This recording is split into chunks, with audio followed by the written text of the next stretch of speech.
இப்போ உங்ககிட்ட ஷேர் பண்ணுற அடை வந்து நீங்கள் கண்டிப்பாக எங்கேயும் கேள்விப்பட்டிருக்க மாட்டீங்க, சாப்பிட்டு இருக்க மாட்டீங்க.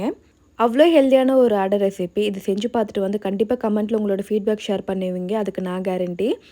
இந்த அடைக்கு மெயின் ஹீரோவை சொரக்கா தான். அது இந்த அளவுக்கு நல்லா கிரேட் பண்ணி எடுத்துக்கணும். இது கூடவே கிரேட் பண்ணி வச்சுருக்க கேரட், பொடியாக நறுக்கின 2 பெரிய வெங்காயம், கொஞ்சமாக துருவின இஞ்சி, கருப்பு பச்சை மிளகா, பொடியாக நறுக்கின கருவேப்பிலை, கொத்தமல்லி, இது கூட கொஞ்சமாக சீரகம், தேவையான அளவுக்கு உப்பு சேர்த்துட்டு பிறகு நல்லா கலந்து விட்டுக்கணும். சொரக்காலேருந்து கொஞ்சம் தண்ணி வெளிவிட ஆரம்பிக்கும். அதுக்கு வந்து இந்த அளவுக்கு அரிசி மாவு சேர்த்துருக்கேன். இதெல்லாம் நல்லா கலந்து விட்டதுக்கு அப்புறமா இந்த மாவுக்கான பதம் வந்து எப்படி பார்க்கணுன்னா, இந்த அளவுக்கு கையில் எடுத்தால் ஒட்டக்கூடாது. இதுதான் கரெக்டான ஒரு பதம்.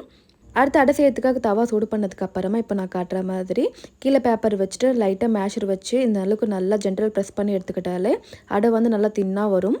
சூடான தவாவில் இந்த அடை சேர்த்துட்ட பிறகு இதுக்கு வந்து மேலே நெய் இல்லைன்னா கடலை எண்ணெய் சேர்த்துக்கணும்.